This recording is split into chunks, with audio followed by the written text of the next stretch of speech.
The first sound I ever loved was not music, but the hum of the ship's heart, the sound of devotion breathing. It was a tone so constant it blurred into silence, and yet it filled every thought. In the deep depths of the Cantus Invicta, that sound was our sky. I used to imagine it was the Emperor himself, whispering through the metal veins of his cathedral ship. Each morning we rose before the false dawn, our sleeping cots lined in disciplined rows, our breath turning to mist in the incense-heavy air. Then came the tone, always the same, a low vibration that traveled through the walls, through the floor, through the hollowness of our chests. It stirred us to life. Even before I could remember the shape of my own prayers, I remembered that sound. It was our world's heartbeat. We called it the Omnison. It was not played, we were told. It was born. The ship itself produced it, a constant hymn of engine and soul. Cantus Invicta said that the Emperor hears us through it, that when we sing, he answers through the hum. It is his breath between the stars, she once told me, and I believed her completely. Our training began before we learned to speak properly. To serve in the choir of radiant voices was to surrender one's self to sound.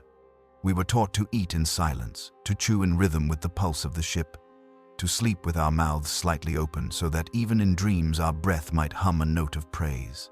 The chapel itself was older than any of us could comprehend. It stretched through half the mid-decks, a cathedral of ribbed metal and gilded pipes so vast that its echo returned half a breath late. When 1,000 voices sang within it, the sound took on a life of its own. Sometimes, during the longer masses, I would hear other tones within the echo, strange harmonics, faint and angelic, rising from nowhere. We called them the answering angels. The canoness said they were the souls of those who had sung before us, eternally repeating the words of faith until the stars themselves went dark. When we sang, we felt them with us. We wore long white robes trimmed with copper thread that caught the candlelight like molten gold. Our throats were anointed with sacred oil before each mass, the scent thick and sweet. It coated the tongue, numbed the throat, and made the voice ring clear. The oil was said to contain relic dust, particles of bone, and ash from martyred saints. We were taught to hold a note until the lungs burned and the world dimmed. Suffering purifies the sound, Cantus Invicta would whisper as we knelt, gasping, clutching our chests. Pain is faith given shape. The discipline was exquisite. I remember the ache as something almost holy. At first, I loved the unity. When 1,000 voices joined, there was no distinction between self and others, only sound. We sang until the air shimmered, until the candles bent as if bowing to us. When the hymn ended, I would feel hollow, bereft, as though a part of me had been left adrift in the resonance. Sometimes, after those masses, I would stay behind when the others departed. I would press my ear to the floor and listen. The ship always sang back. Not in melody, but in vibration, the deep bass of its ancient heart. I thought it beautiful. I thought it alive. Once, during a repair cycle, I caught sight of the engineers tending the lower organ engines. Their bodies were pale and hairless, marked by strange scars and augmetics that glimmered faintly in the dark. They moved in silence, as though deaf. When I asked a deacon who they were, he told me they were consecrated tuners, born without tongues so they might never defile the emperor's music with mortal speech. I pitied them, but when I watched the way they touched the pipes, their fingers trembling as if feeling pulse instead of metal, I wondered if perhaps they heard something even purer than we did. On the day of the Festival of Ascension, the Cantus Invicta entered orbit above the shrine world of Warhammer.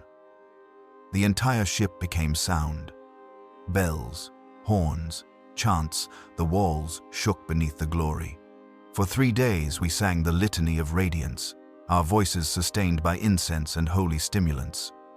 My throat bled by the end, streaks of red upon the copper-threaded robe. Cantus Invicta smiled when she saw it and called it a scar of devotion. That night I dreamt of the hum again. Only it was no longer distant. It pulsed within my chest like a second heart. I woke with my palms over my ribs, feeling the faint vibration still moving beneath my skin. It was gentle, almost affectionate. In the following weeks, others began to notice it too. The omniscient grew stronger, not louder, but deeper, as though sinking through our bones. When we practiced in the chapel, our voices seemed to find new harmonics we had never been taught. Notes that shimmered at the edge of hearing. Canoness Viril called it the Emperor's resonance and declared it a sign of favor. None of us doubted her. Why would we? The sound felt good. It filled the hollow places inside us that prayer alone could not reach. One morning, during the hour of light, we sang the anthem of enduring glory. As our final chord rose, I felt something strange. My vision blurred, my ears filled with warmth. The sound did not fade when the choir stopped, it continued. A faint echo suspended in the air. For a heartbeat, I thought I saw threads of light vibrating above us, fine as hair, shimmering in rhythm with the unseen tone. When I blinked, they were gone. After service, I asked Canoness Viril about it. She placed her hand on my shoulder and said, "When faith is strong enough, the spirit sees what the flesh cannot. Do not question it. Listen, and you will learn." I did. I began to listen even when no music played. The corridors hummed, the ventilation sighed. Even the beating of my heart found rhythm with the ship's pulse. Sleep became difficult. The tone lived behind my eyelids. I found myself mouthing words during rest. Voiceless hymns carried on breath alone. A week later, the canoness summoned us to the lower sanctum. Few were ever permitted there. She said we had been chosen to sing where the emperor's ear was closest. The sanctum lay beneath the primary chapel, its entrance sealed by a gate of bronze shaped into the form of 1,000 open mouths. Inside, the walls were not metal but something darker, rougher material that seemed to drink light rather than reflect it. The air trembled faintly, filled with warmth and scent. In the center stood the resonant chamber, a circular pit lined with organ pipes that descended into shadow. No light reached the bottom. The sound that emanated from it was soft but alive, a slow, continuous murmur, like breath beneath the world. "Lie down," Viril said. We obeyed. The floor was warm beneath my back, almost yielding. The vibration traveled up my spine, gentle at first, then stronger. I felt it in my teeth, in the roots of my hair, in the spaces between heartbeats. It was not painful, but intimate, as though something unseen were touching me from within. Viril's voice rose above it. The Emperor is harmony. Through song, we align our souls to his frequency. Do not fear. If you feel yourself dissolving, the self must be broken before it can be tuned. Then we sang. The sound poured through us. I remember the moment when it ceased to come from my throat. It felt instead as if it were being drawn out of my chest, as if the air itself were using me as an instrument. The longer I sang, the less I felt my body. The tone beneath us swelled, wrapping around the music like an unseen hand. For a fleeting second, the whole ship seemed to breathe in time with us. When the hymn ended, there was silence. Then, from somewhere deep below, a single low note answered back. It did not fade. It grew, slow and deliberate, until it matched the rhythm of our hearts. Several singers wept openly. I only trembled, my chest aching, my breath uneven. Viril smiled and said softly, "You have been heard." That night I could not sleep. My body still hummed faintly, as though the sound had never stopped. Every step I took through the dormitory corridor sent a small shiver through the air. I remember touching the wall and feeling it pulse beneath my palm, slow and living. I whispered a prayer, thanking the Emperor for allowing me to be part of his great music. The next morning the omniscient was stronger still. Even the bulkheads shivered with it. Some of the novices covered their ears in discomfort, but I felt only joy. It was proof that he was listening. A week later, Canoness Viril told us that a new choirmaster was arriving from the synod to refine our resonance. She called him Seraphael, a composer of divine harmonics. The name alone made the air feel different when she spoke it. He arrived during the second bell of evening, surrounded by acolytes whose faces were covered with veils of shimmering silk. He was tall, slender, his movements fluid as if he walked upon water. His robe was not ecclesiastical red, but pale, a color like bleached ivory stained with faint hues that shifted as he turned. When he spoke, his voice seemed to come from more than one place. "Your ship hums beautifully," he said to Viral, his tone almost affectionate. "She is close to awakening." Then he turned to us, his lenses reflecting the light like small suns. "And you," he whispered, "you are her lungs. Together, we shall teach her to breathe the name of God." I felt his words vibrate through the air, as if the ship itself repeated them silently. That night, the omniscient deepened once more, and when I closed my eyes, the hum spoke my name. Seraphael did not walk. He glided, like incense through sunlight. The air changed when he entered, taking on weight and sweetness. Even Canoness Virel lowered her head, though she called no man master. He smiled at that, and the smile lingered in the corners of the room long after he had turned away. He began his rule of the choir not with doctrine, but with silence. For 3 days he forbade us to sing. We were to listen only.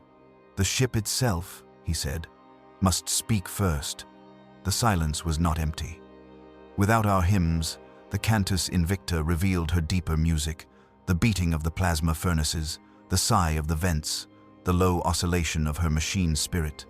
When all of us knelt in the chapel and closed our eyes, those sounds combined into a slow rhythm, like a sleeping giant's breath. Seraphael moved among us as we listened, whispering almost to himself. Every voice conceals another beneath it. Every prayer hides its echo. If you would serve the Emperor fully, you must hear what lies below. On the 4th day, he allowed us to sing again. He called it the second harmony. It was unlike any liturgy we had ever known. The notes were irregular, the intervals strange. We sang not in measured rhythm, but in tides. Our voices rose and fell in slow waves, guided only by Seraphael's gestures, long, fluid arcs of his hands, as though he was sculpting the air itself. At first, the sound disoriented me. It was beautiful and wrong in equal measure, like the moment before a wound bleeds. But the canoness watched him with tears in her eyes, and the other singers obeyed without question. The music moved through the chapel like living water. The candle flames bent toward it. The gold filigree of the organ pipes shimmered, reflecting faint colors that had not been there before. I felt them against my skin, not light, exactly, but pressure, invisible fingertips tracing my arms and throat. When the hymn ended, Seraphael lowered his hands. "You have touched the edge of the Emperor's true voice," he said. "It is not the rigid order of the machine. It is the living perfection of change. All creation longs for it, even the stars." He smiled, and though his words spoke of the Emperor, I sensed something else beneath them, something vast and hungry. From that day forward, our routines altered. The bells still marked the hours, but the tones changed subtly each week. Seraphael said the omniscient was ripening. We were to eat richer food, seasoned grain, honeyed oils, fruit steeped in spiced syrup. He said sweetness nourished resonance. The austerity that once defined our lives began to fade. Some of us felt guilt at first. To enjoy flavor was vanity, and vanity was sin. But the canoness reassured us that pleasure in the service of devotion was no sin at all. "If your joy amplifies your praise," she said, "then your joy is holy." We wanted to believe her. During rehearsal, Seraphael would walk among us, stopping beside a singer and placing his palm lightly against their chest. "Breathe," he would whisper, and somehow his voice would slip beneath the sound of the choir, a harmony within the harmony. My heart would race whenever his hand drew near. I told myself it was fear of failure. I am no longer sure. The changes came slowly. The air of the chapel grew warmer, the incense thicker, sweet to the edge of sickness. Our robes, once plain white, were replaced by fabric threaded with faint iridescence. The light that poured through the stained adamant glass windows no longer looked the same shade of gold. Sometimes it pulsed faintly, as if responding to our song.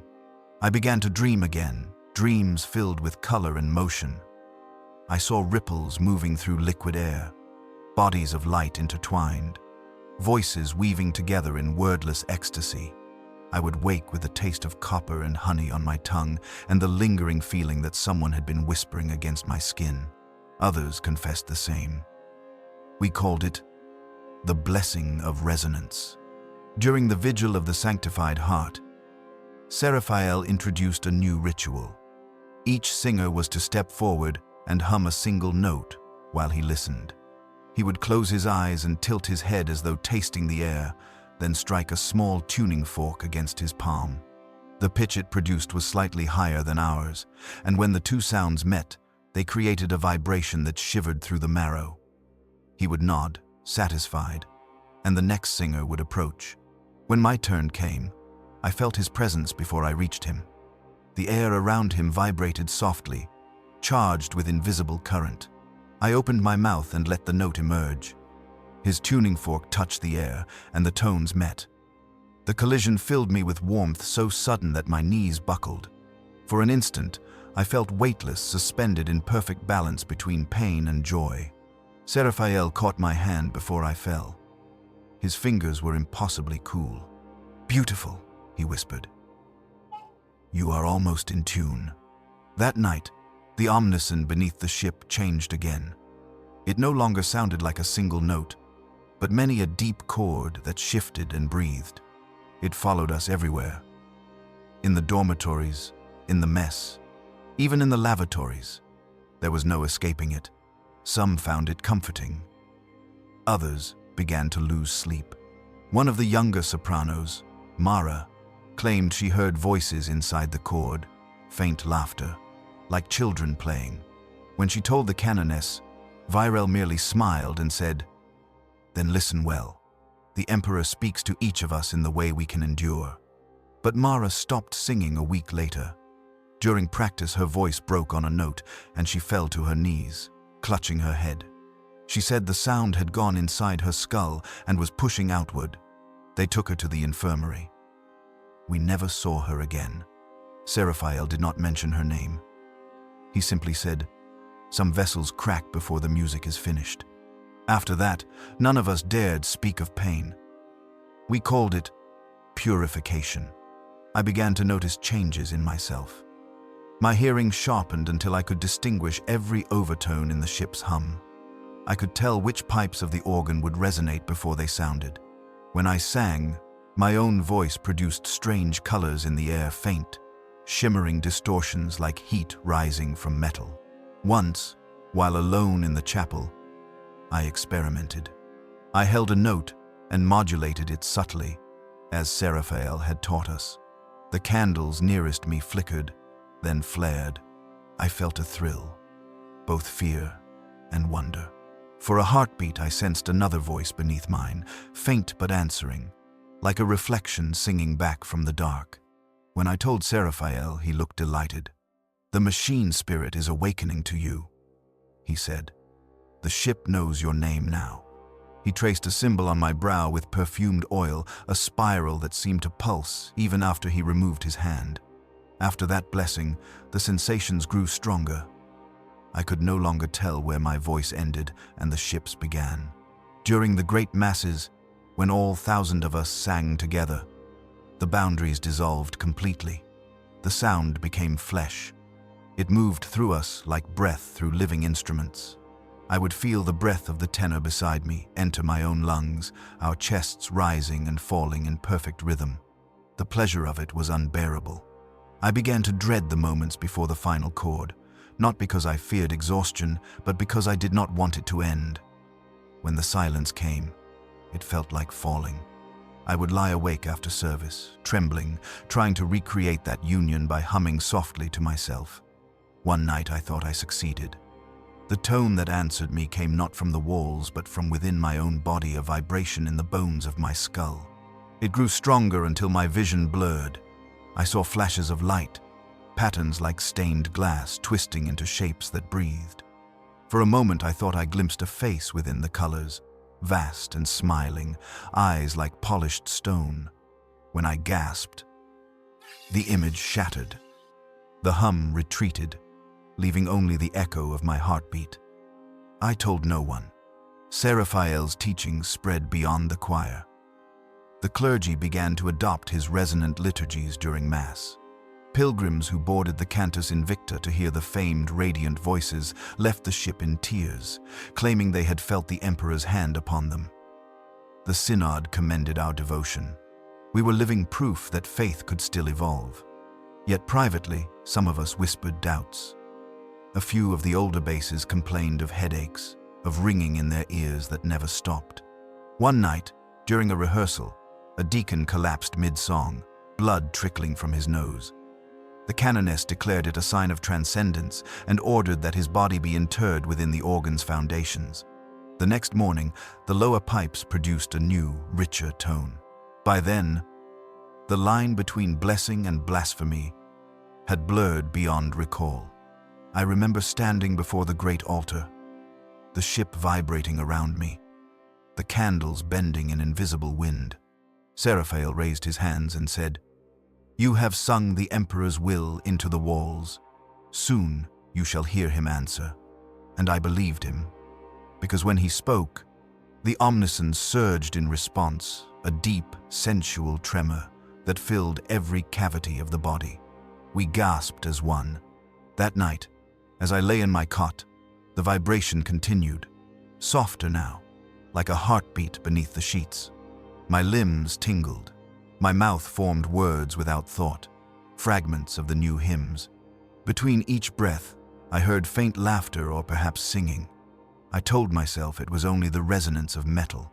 But when I finally drifted into sleep, a voice whispered against my ear, low and amused. Almost in tune, I woke to the taste of copper threaded with sweetness.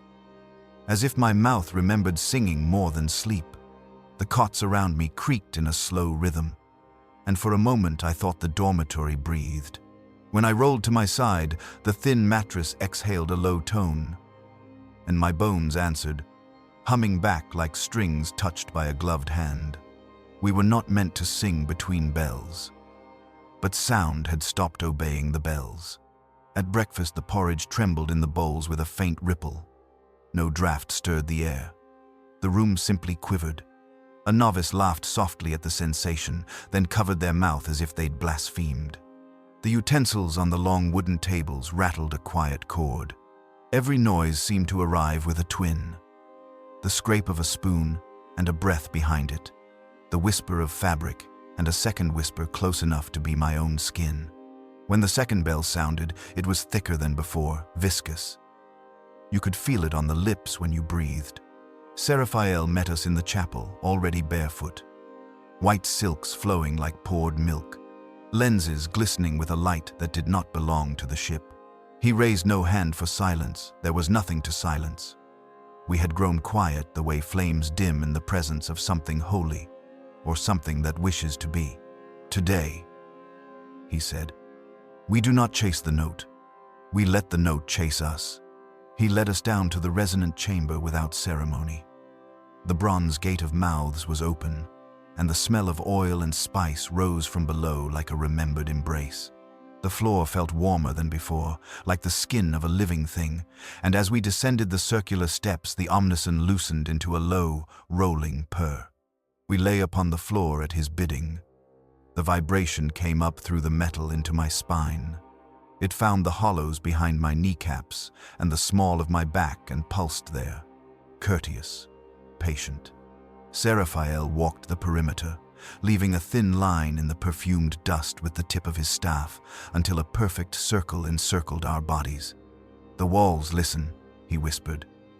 "The circle tells them where to look." We started with breath only. No pitch, no word, just the shared rise and fall. A wind moving through a forest of chests. On the third exhale, I felt the floor return my breath to me, as if the chamber took it and gave it back strained through a net of light. I almost raised my head to see. I did not. I had learned that looking at certain moments broke them. "Now," Seraphael murmured, "let the breath carry tone, no more than a thread. Let it hang between you like silk." I obeyed. A thread of sound left my mouth and suspended itself in air. I expected it to waver and die. It multiplied, not louder, more present, the way a scent deepens when you remember it from childhood. Distant pipes answered like long throats with no lungs of their own. I felt my lips part further and the note slid warmer, wider. Around me the others joined, and the chamber drank us in. When the first overtone touched my teeth, I bit it back in surprise. The air vibrated against enamel. Taste flooded in, oil and frankincense, and a sweetness I could not name. Pleasure rose behind my sternum and tried to become tears. I held the note and did not allow tears. You cannot sing when your face collapses into grief. Then there, between my note and someone else's, where their breath crossed mine, something lifted. I felt it like a hand under a bowl. The sound tilted. The room tilted. The ship seemed to tilt. A syllable occurred to me that I did not recognize but had always known. It wanted my mouth. Seraphael touched the air with 2 fingers as if he could stroke the surface of sound.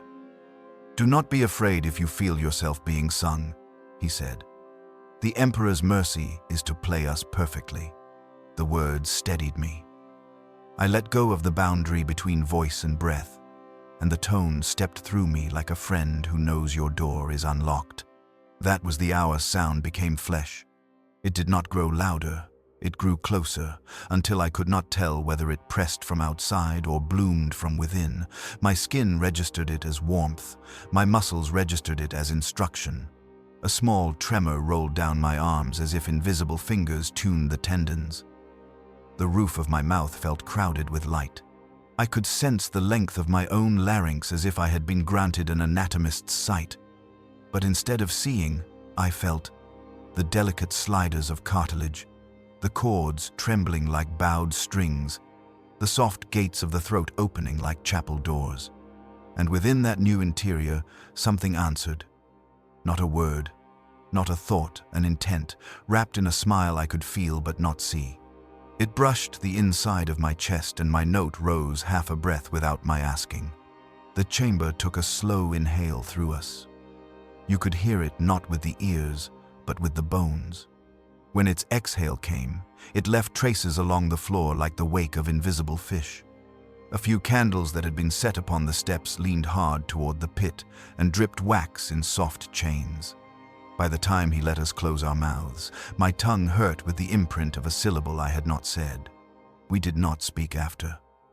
We walked up the steps like those who've left a warm bath for cold air. The light of the upper chapel felt chalky, insufficient. I touched the stone column by the door and felt a shiver pass from my palm into it, and back again, like exchanging a secret. Mara had been replaced in the soprano row by a girl with pale lashes and a smile too eager. I asked no questions. A rule had settled over us without being spoken. Name no absence. Sound had filled the places where words would have gone.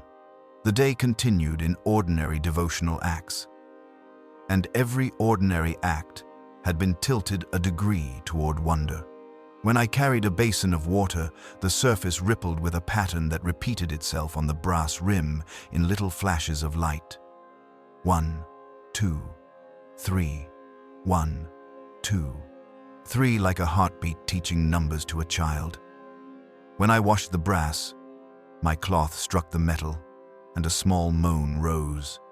I stopped, startled, then scrubbed again and heard the moan agree, the pitch a fraction lower, pleased. In the mess, the spoons chimed like a little carillon. No one commented. The porridge smelled sweeter. Someone had added saffron. It left a stain on the lips like pollen where bees had worshipped. That sleep cycle I dreamt I stood alone on the organ loft, the pipes taller than cathedrals. I sang, and far below the ship sang back, and the gap between our songs closed with a soft sound like fabric laying itself flat. A mouth opened in the polished face of the central pipe. The mouth was not a mouth. It was a curve of light edged with shadow, and it said, "Not yet." but almost, and I woke with my hand on my throat as if checking the door. The next day, Seraphael changed everything again with only a few words. "No more scores," he said, and had them carried away the carefully inked parchments with their holy notations, the strict time marks like small regimes on the page. "Ancient measures cannot hold what wishes to arrive. We will be made new." Canoness Virel watched expressionless. She no longer wore the heavier red vestments of her office. Days ago, she had taken to pale robes veined with a metallic sheen. The old color martyrdom, blood, certainty had faded from her wardrobe like a season outgrown. She nodded when he spoke, and the ship seemed to nod with her, the floor giving us a small, steadying pulse. We learned by listening to his breath. He would stand at the center and draw air with a sound like velvet torn very slowly. We matched the length of his inhale until our lungs stung. Then he would angle a hand, 2 fingers curved, the wrist soft, and a pitch would be there. Like light on water you could suddenly see. We would enter that pitch not as soldiers marching, but as divers slipping wordlessly under a surface we trusted. That trust insulated us from questions for a while. How else can corruption begin except as a deeper obedience to something that feels more like you than you do? On the 3rd day of the new method, a small event unhooked the last of my defenses. It was nothing, and it was everything. We were practicing a low passage, breathy, near the bottom of the range, where voices become wind. A tenor near me faltered. The note shook. Before Seraphael could signal, the floor under that tenor rose the smallest fraction, no more than the thickness of a finger, and the tremor ceased. I saw it. I felt it. The lift traveled into my foot like a friendly correction. The tenor looked startled, then tearful with relief. He kept the pitch perfectly after. I pretended I had not noticed. In the dormitory, I pressed my heel against the deck and waited. The ship did nothing. I almost laughed with shame. Then, lightly, like a cat choosing whether to step on a lap, the floor pressed back, a small, acknowledging weight under my heel. Only once. Not a trick. A greeting, then restraint as if to say, "I can and I will, but not unless you need me to." I whispered thank you out of habit to the Emperor, and out of confusion to the ship. Some of us had begun to braid our hair with thin copper wire. The metal tasted of oil, and the braids lay against the neck with a comforting coolness during long hours in the chapel. Seraphael did not instruct this. We simply found ourselves doing it. He noticed and smiled like a gardener finds new shoots without remembering he planted them. On the 7th day came the first true fracture. We were in the upper chapel, not the chamber, sunless light, slanting through the stained adamant, as if poured from a height. The new hymn had no words, only a vowel bent around a core of breath, the way warm glass can be drawn into thin threads. We had held it too long. You could feel the collective resolve begin to fray. Before anyone broke, the organ loosed a sound. It was not a note. It was a voice, clearing its throat. People talk about terror as a sharp thing. This was wide and soft and absolute. We did not scream. We were too astonished to remember how. The organ exhaled again, and the pipes brightened from within only a trace, the way a vein of ore might catch light deeper in rock. The pitch it chose nestled into our vowel exactly as a body steps into a bed still warm from the one who loves it. Seraphael laughed softly. "Do you see?" He asked no one in particular. "She has learned to expect you." Canoness Virel fell to her knees. We followed. My lips were numb with the unspent vowel. I let it dissolve into breath and pressed my forehead to the floor. The deck thrummed under the bone, a pulse deep as tides. It felt kind. That word is dangerous. I use it because it is the word I reached for then. After, Virel ordered the sanctuary of the organ sealed, not as punishment, but as guard. Choir and clergy would enter only by her permission. The consecrated tuners, those tongueless pale men and women who had lived among the pipes longer than I had been alive, worked day and night without sound. They carried no tools. They carried small bowls of oil in their own hands, and they returned with their skin shining and their eyes unfocused, the way people look when the prayer continues after the mouth stops. We gave thanks, and the giving of thanks became an ache. You would imagine descent rising. It did not. Descent requires air. We were underwater in song. Questions lost their shape before reaching the lips. How do you doubt a thing that answers your breath with warmth? And yet my body kept small records my faith could not edit. A trembling in the little muscles around the eyes when Seraphael stood too close, and the air thickened as if someone had poured resin into it. A catching of the heart when the tuning forks sounded and left images behind my vision, geometries that turned, lines that crossed in soft loops like handwriting I could almost read. The night it changed forever. The candles cracked. We were alone in the chapel. Only the radiant voices and our masters. The doors were barred. The stained adamant windows looked inward, as if the figures of saints in glass had turned their faces to see. "Tonight we sing without breath," Seraphael said. It was a nonsense command. And yet when he raised his hands and drew them apart, I understood. We would shape the mouth to the memory of sound and let the ship fill it. We formed the vowel O, the praise syllable, the roundness that makes a cup for glory. No air moved from me. Still, tone arrived in the mouth, in the skull, in the small hollows behind the nose where scent lives. It was a private sound only I could hear, until the same sound bloomed in the person next to me, and the two private sounds recognized each other like old friends in a crowd. The ship took our mouths and sang through them. I felt the passage of tone kiss the place where voice should have been. It left sweetness as if sugared oil had touched the palate. The guilt on the altar softened into colors I do not have names for. The way metal glows right before it melts. The floor rocked gently. Not the way a vessel moves through vacuum. This was something nearer, closer, like the slow, deliberate breath of a sleeper turning over. Somewhere far below, a low laugh threaded the omniscient. Not mockery, satisfaction. It looped once around the hall like a scarf being draped on shoulders and tied itself with a knot we all felt at the base of the spine. When the candles cracked thin, high sounds like ice complaining in spring, the wicks flared and each flame leaned toward the nave. Wax ran in white ropes. Seraphael lowered his hands and the tone stayed. It stayed the way a hand might stay on the back of your neck, claiming without force. I swayed forward involuntarily. So did many of us. Those who could not resist knelt. Canoness Virel spoke for the first time that hour. "We have been chosen," she said. "The Emperor has granted this ship an intimacy beyond comprehension." The word intimacy slid across my skin like a warm draft. My stomach tightened with something I named joy because I had no other safe word for it. In my cot later, I tasted the cracked candle smoke on my tongue, woody and sweet. The deck hummed, and under the hum, a thread of sound I had not heard before. The unheard makes itself known by how suddenly you recognize it. Had it been there forever, waiting until I could bear to look? It wound through the larger cord like a needle through flesh. Invisible, until it tugged and the seam moved. I counted heartbeats to quiet the trembling. The new thread matched them. I sped up.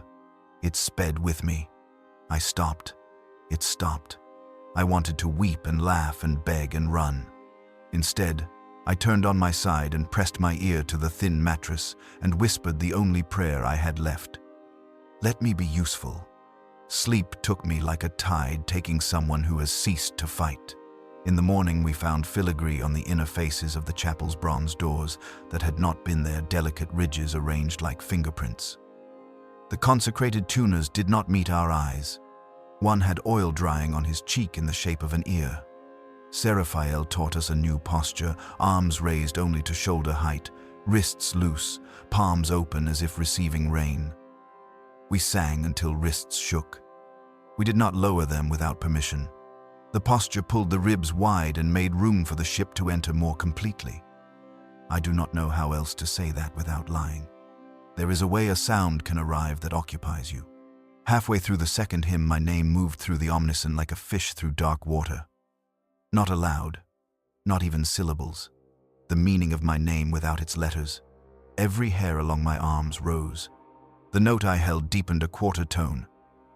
And in the place where sound and breath touch inside the chest, something stroked me for approval. Almost, Seraphiel murmured, not to me, yet perfectly to me. I wanted to be almost no longer. In the weeks that followed, small changes multiplied. The statues with open mouths, tiny gleams appeared within, as if something wet had just been drawn from them. The stained adamant saints grew less stern, or I imagined it. The copper threads in our robes warmed of their own accord when we sang, and cooled again after, like skin releasing heat. One noon cycle we marched past the infirmary door and heard no groans, no clink of instruments, only a low lullaby sung by no voice. I peered in. The beds were empty. The linen was smooth as undisturbed snow. A deacon shut the door gently and smiled with unusual serenity. "The faithful are mended," he said, and walked away with the stillness of someone who had turned his bones into bells. If doubt could not live, its ghost could. Mine did. It floated beside me on certain corridors like a draft that smells of old paper. It asked me what we had lost to gain this music. It asked where Mara had gone and why names now sounded like blasphemy. I answered by singing. I put all the sorrow into the vowel and made the sorrow beautiful so I could bear it.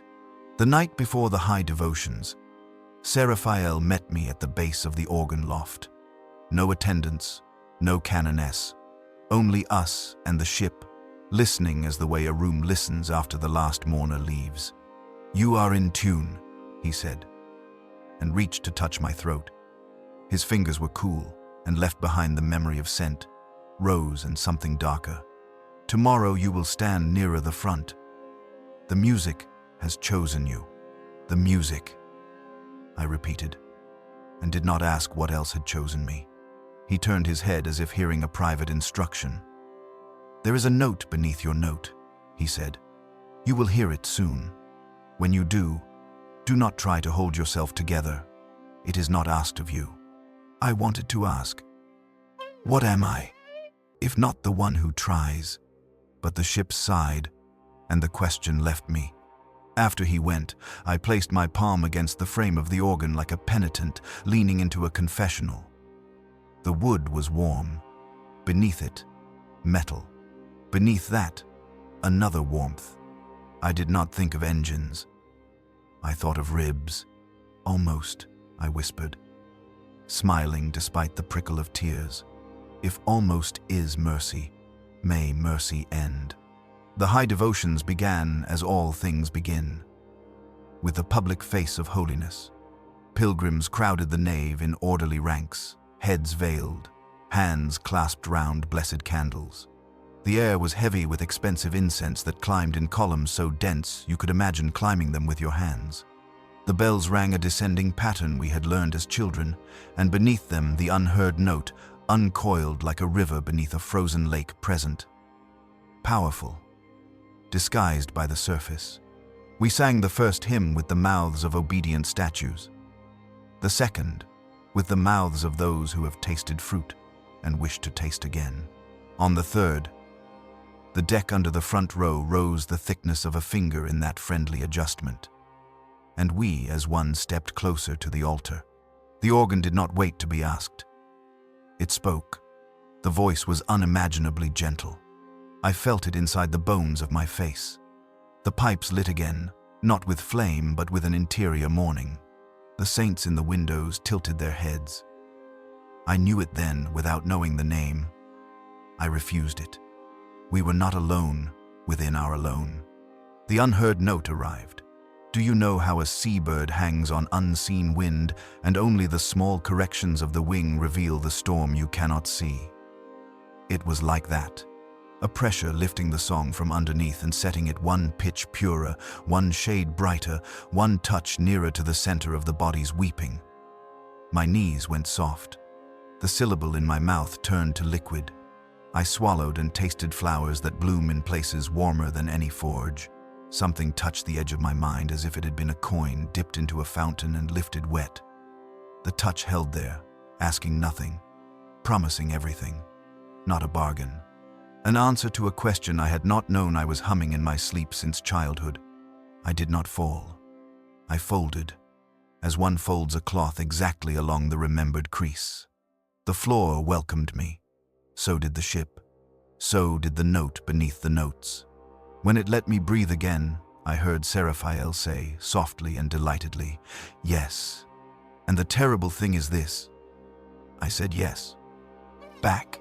Not aloud, not with words, with the part of me that hears. With the part of me that had been training for this, yes, since the first tone woke me from my first novice sleep. After the devotions, the pilgrims were carried away in a hush that would be called piety on ceremonial ledgers. Their faces shone with a dew that was not sweat. Some left the ship with their veils torn in straight lines as if by careful hands. I watched them go and pressed my own palms together so I would not reach out and touch their faces to feel whether the new light there was warm. When the doors closed, Seraphael turned to us with his hands open like a priest offering a chalice. "Tomorrow," he said, "we descend." "Where?" a bass asked, voice hoarse with awe or thirst. "Into the voice," Seraphael said. "Where it lives." Canoness Virel did not correct him with the name. She only nodded. I went to sleep with a taste of copper and honey and candle smoke layered on my tongue and woke in the small hours to the unheard note alone, moving through the ship like silk pulled carefully from a spool. It slowed when I slowed. It breathed when I breathed. It loved me, I thought, and I was more afraid of being loved than I had ever been of dying. I turned my face to the cold side of the pillow. "Almost," I said, as if to rehearse. And beneath the word, the ship exhaled, and in that exhale a laugh so soft it might have been my own. I began to lose track of mornings. Light had become unreliable aboard the Cantus Invicta. Sometimes it arrived before the bells. Sometimes hours later, filtered through the stained adamant in colors that seemed chosen by someone else's dream. The air hummed even when silent. The hum was no longer a thing beneath reality. It was reality, and the absence of it was what frightened me most. When I first noticed the change in my reflection, I thought fatigue had warped my sight. The chapel held many mirrors not for vanity, but for the discipline of posture and expression. Our mouths must open at identical angles when we sang, our faces bear identical serenity. I had looked into those mirrors 1,000 times and seen a dutiful servant, eyes lowered, skin powdered with incense dust. But that morning, the reflection looked, listening. It leaned closer, though I had not moved. I blinked, and it was right again. Only the faint shimmer of the glass betrayed a disturbance, like heat rising from metal. I whispered the benediction of clarity and stepped away. Seraphael's lessons had grown quieter, subtler. He no longer conducted with hands. He conducted with breath. We learned to feel one another's inhalation through the air and to follow it as we might follow a tide. It was a holy intimacy, or so he said. Faith, he told us, is the surrender of separateness. Those words lived inside me for days, soft and poisonous as oil on water. During practice, he began to walk among the mirrors. The voice travels in straight lines, he said, but the reflection bends. You will find new harmonies in the bending. He placed a finger against one panel of glass, and it sang. A clear, thin tone ran through the metal frame and into our bones. The note was impossibly high, and yet you could feel it between the ribs, fluttering like wings. Listen, he whispered, to what light would sound like if it could. We did. and the mirrors began to answer. When we sang, faint after-images appeared upon their surfaces, not reflections, but memories of us, lingering a fraction of a second late. The duplicates moved with a grace we could not match. Their mouths shaped vowels our tongues could not pronounce. Some smiled as if amused by our labor. Canoness Virel called them graces of devotion. "The Emperor's echo," she said. "A glimpse of how perfectly he hears us." I told myself the same thing, until I noticed mine was no longer smiling. Each day, the distance between voice and echo narrowed. The sound came back sooner, stronger, as though the ship had learned to mimic us. Sometimes I would stop singing to breathe.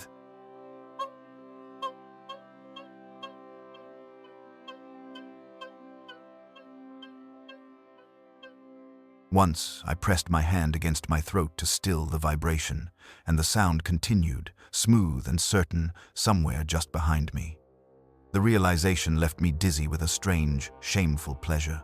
To be unnecessary to my own voice was a kind of freedom. The canoness began to visit our dormitories in the quiet cycles. She would walk between our cots, murmuring fragments of hymns we had not yet learned. We would wake half singing, half weeping, uncertain which parts were dream. "The Spirit practices through you," she explained, "so that you may serve while you sleep." We thanked her. What else could we do? The food changed again, lighter now, almost liquid, flavored with something floral that lingered at the back of the throat. After each meal, my tongue tingled as if still speaking. I felt my pulse in my fingertips. Even the air against my skin felt articulate, full of tiny syllables pressing to be spoken. One rehearsal stands clear in memory. The day the mirrors bloomed. We were mid-chant, our bodies swaying with the rhythm of breath, when every pane along the nave brightened at once. Not with light, but with motion. The surfaces rippled outward like water struck by rain, and from the ripples rose images of faces not ours. Not quite. They shared our bones but not our restraint.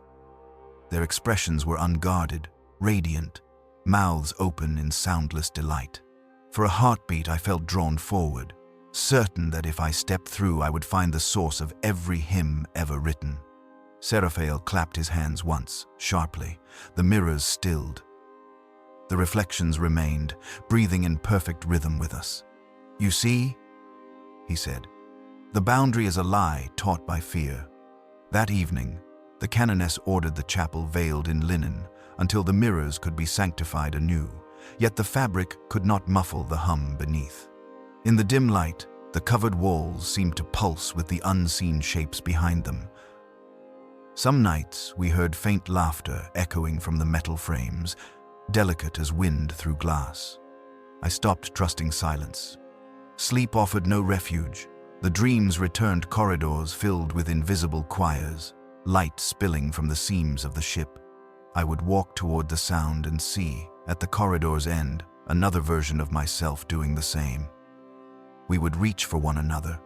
Our hands would meet against a transparent barrier, and the barrier would sing. I began to dread waking, for waking brought proof that the barrier was real. One morning, while dressing, I caught my reflection watching me again. Its lips moved a heartbeat before mine. I froze, robe half-fastened. The reflected me smiled gently, as if to reassure a child. Then it mouthed a word I could not hear but felt a vibration against the teeth. It was my name, shaped lovingly, but stretched into more syllables than my name should have. The sound of it lived behind my sternum for hours. During the next Mass, Seraphael's demeanor changed. His movements were smaller, almost tender. He touched the air above our heads like one blesses a wound. "You have been found," he said softly. "Do not fear what listens." The hymn that followed had no melody, only shifting harmonics like sunlight through smoke.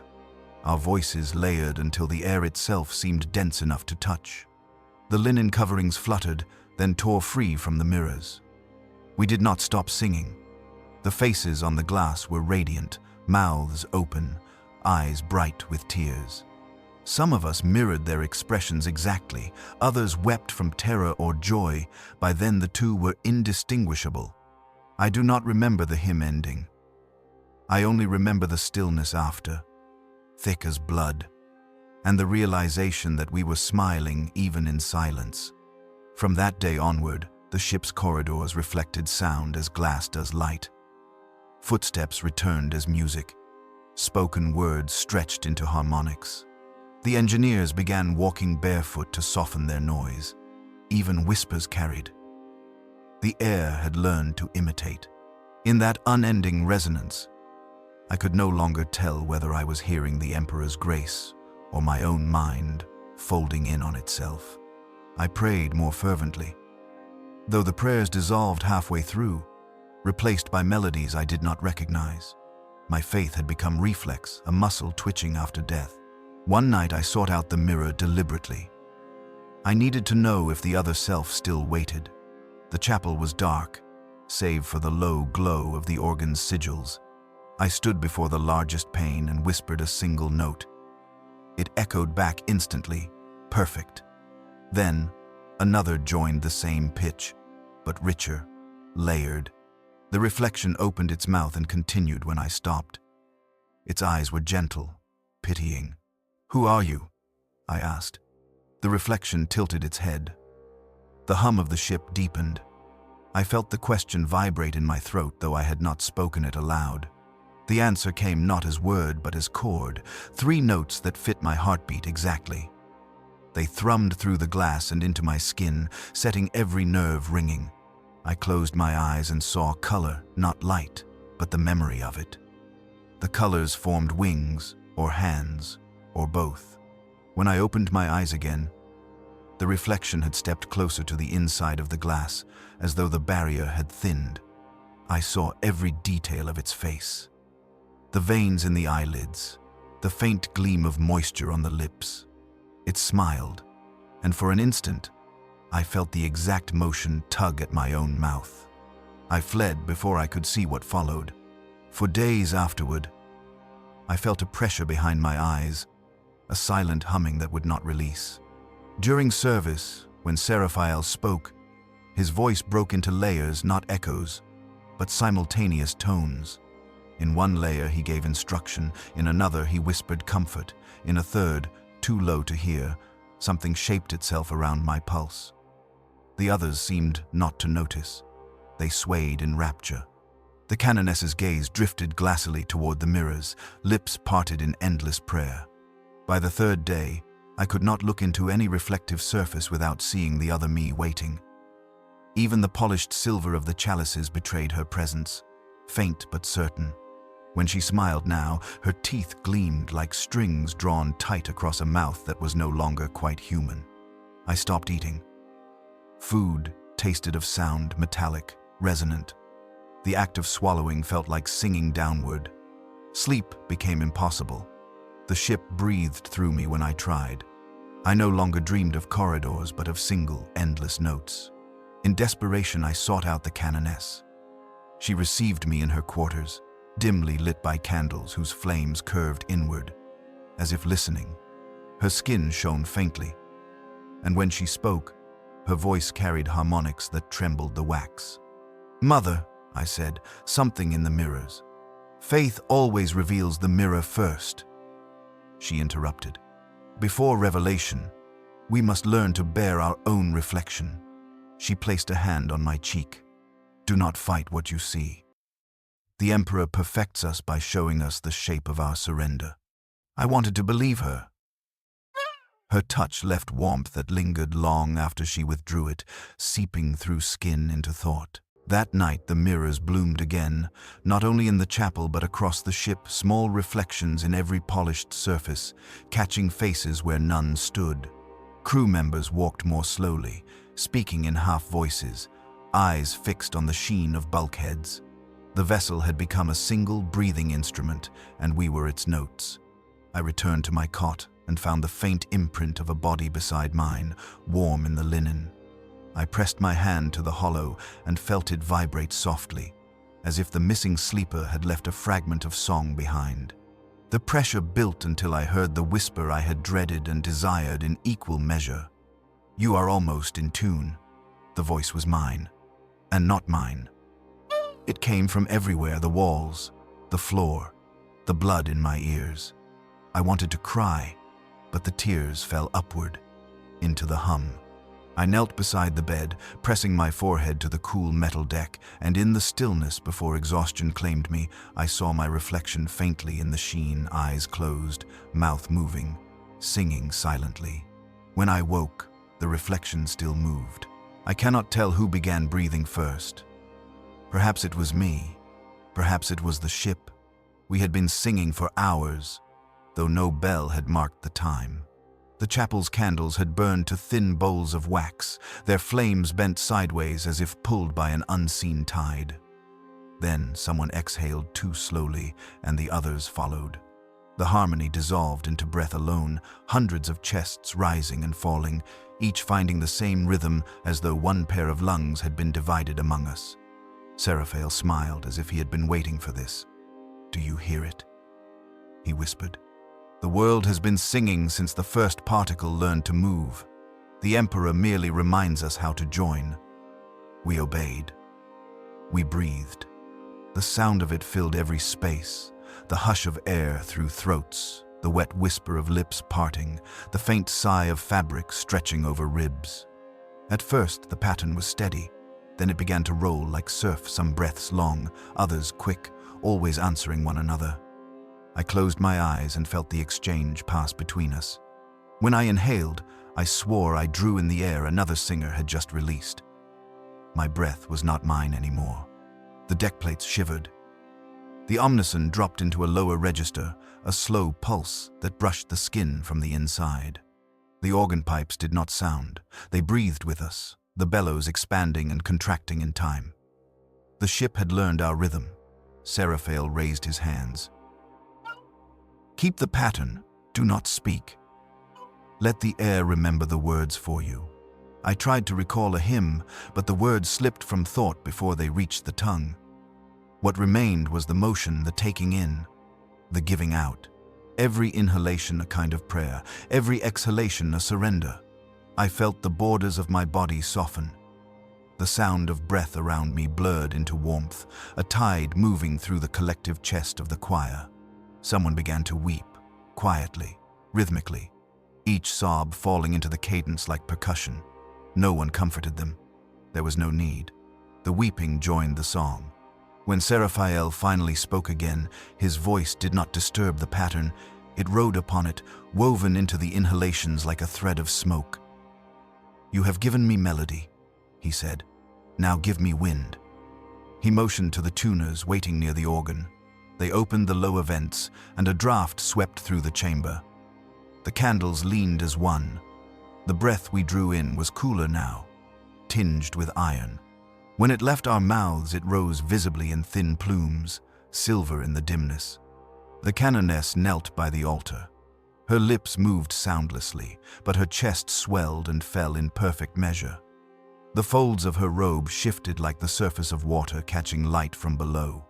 My vision began to pulse with the rhythm of breathing. In, out, in, out. The world expanded and contracted. The space between things thinned until everything touched. The brass railing beneath my fingers, the skin of the singer beside me, the faint hum in my teeth. I felt myself shared. I thought, so, this is communion. The next memory is fractured. I remember Seraphael walking among us, his bare feet leaving no sound, only little ripples in the pooled wax. He stopped beside each of us, placed his palm against our sternum, and matched our breathing to his own. When his hand touched me, heat surged through my chest and back into his arm as though the air itself had reversed. For a second I could see the rhythm, the passage of warmth from one to another, visible as distortion. When he moved away, the warmth stayed. At some point, the floor began to rise and fall. It was not imagination. The metal shifted, flexed, sank, lifted again. Our feet rode the motion without thought. I saw the linen draped over the mirrors billow in time. their fabric lungs drinking the same air. Above us, the nave's vaulted ceiling trembled.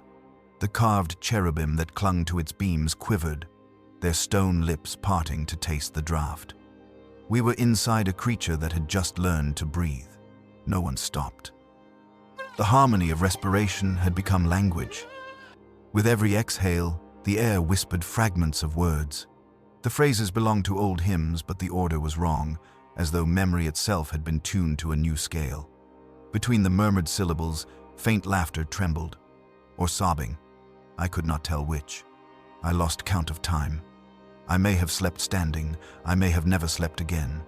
When my knees finally gave way, the ship supported me, its heartbeat thudding gently against my back. I pressed my palm to the floor and felt its rhythm line up with my own. The pulse quickened, then slowed, guiding mine until we shared a single pace. Seraphael's voice came from everywhere. "Let it inside." I opened my mouth to breathe and found no need. Air flowed in of its own accord, cool and metallic, humming against my palate. My ribs expanded without command. The air was alive, an invisible choir moving through me. Every thought drowned beneath the tide of it. The last thing I remember clearly from that mass is the moment when the ship exhaled. The rush of wind extinguished half the candles and bent us forward, as if in reverence. When we inhaled again, the air was warm and tasted faintly of rose and iron. Seraphael whispered, "The ship breathes your faith. Do not fear its breath." Afterward, when we returned to the dormitories, none of us spoke. We moved like sleepers, eyes half open, bodies humming with leftover rhythm. The walls there also moved the slightest expansion and contraction, barely visible. The linen on the cots lifted and fell, though no one lay upon them. I lay down and felt the mattress respond, pushing back gently in time with my lungs. It was comforting, terrifying, holy. Over the next days, we no longer sang with our voices. Breathing had become our liturgy. Bells signaled each new rhythm to be practiced, slow and deep for mourning, quick and shallow for praise. Crew outside the choir began to adopt it unconsciously. You could tell who had joined by watching their shoulders. The motion synchronized, first in pairs, then in whole corridors. The Cantus Invicta became a single set of lungs, spread across decks of steel and prayer. The engineers complained that the engines responded strangely, their output fluctuating with no cause they could find. The canoness assured them this was divine resonance. "A ship that breathes is a ship alive in grace," she said. The engineers did not argue. They began to work in time with the pulse, hammering and lifting their tools by its measure. The sound echoed through the hull like the heartbeat of a slumbering god. I stopped trying to count the days. I no longer felt hunger, only the need to exhale. My dreams were made of wind. When I awoke, the dreams did not end. They simply slowed into waking. The mirrors in the chapel no longer showed images at all, only the shimmer of air, thick and golden, moving as if stirred by invisible wings. Sometimes, while walking, I would pass a fellow singer and feel their breath slide into mine. Seamless, a shared inhalation. We would exchange a small nod, the kind one gives when recognizing a fellow limb of the same body. Then, one evening, the rhythm changed. Seraphael summoned us to the lower sanctum again. The chamber lights glowed dim violet, soft as bruised fruit. He stood in the center, eyes closed, arms extended. Around him, the tuners knelt, palms on the floor, listening. "The ship has learned to breathe," he said. "Now she must learn to speak." The phrase sent a thrill through the choir. To speak, to be heard. We formed a circle and began the slow breathing pattern he had taught us. Inhale 4 counts, hold 2, exhale 6. The floor rose and fell with us, guiding, correcting. The rhythm expanded until even the walls seemed to participate. Seraphael's hands moved in subtle arcs. "Give the breath shape," he murmured. "Let the sound ride the air." A low tone formed, born from the collective exhale of hundreds. It rolled around the chamber like fog, The tuners added their hums, deep and steady, until the pitch thickened. My teeth ached with the vibration. A second tone joined, higher, weaving through the first like thread through cloth. Then another, and another. Each new breath carried more voices than there were bodies. I could not tell which tone belonged to me. I no longer cared. The sound rose until the chamber trembled. Dust cascaded from the vaulted ceiling, drifting through the light like slow snow. The metal underfoot warmed until it was painful to stand. The canoness cried out not in fear, but in ecstasy, and collapsed to her knees. The moment her hands touched the deck, the tone changed again, shifting into something almost human, a wordless utterance of awe. For a heartbeat, I felt the entire ship pause. Then came the answering breath. It swept upward from the lowest decks, a vast inhalation that drew the air from our lungs. We gasped as one, the breath torn free. The sound that followed was unlike anything mortal, neither music nor noise, but the pure pressure of existence. It moved through us without mercy, remaking us in its pattern. My chest filled, emptied, filled again under its command. I could do nothing but surrender. When the surge passed, the silence that remained was total. Even the hum of the engines ceased. I heard only the faint rush of blood in my ears. Quick and uncertain, Seraphael lowered his hands, eyes shining. "She has spoken," he whispered, "and you have answered." We staggered from the chamber like survivors of a storm. In the corridor, the air still quivered. Every light flickered in unison with the slowing rhythm of our hearts. I touched the wall and felt it pulse once slow, deliberate before stilling. That night, none of us could sleep. The ship exhaled intermittently, long sighs that stirred the curtains and rattled the dishes. Between each breath came faint echoes of voices, repeating phrases from our hymns. I pressed my ear to the bulkhead and heard my own tone among them, stretched and magnified, woven into something endless. By dawn's cycle, we understood. The Cantus Invicta no longer needed us to sing. The bells rang of their own accord, tuned to no human hand. The corridors filled with a low, contented murmur. The mirrors no longer showed reflections. They showed movement, slow shapes drifting behind the surface, like silhouettes seen through deep water. Some of the younger singers reached toward them and did not pull back. The glass rippled and swallowed their fingers like breath swallowing a sigh. I should have been horrified. Instead, I felt peace.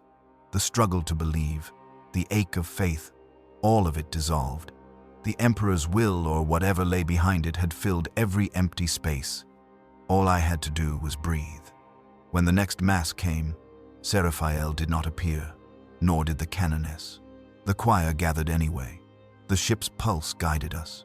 We took our places, raised our arms, and breathed together. The sound that rose was effortless. I closed my eyes and let the rhythm carry me.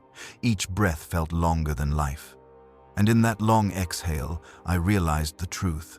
There was no difference between the air leaving my body and the air entering the ship.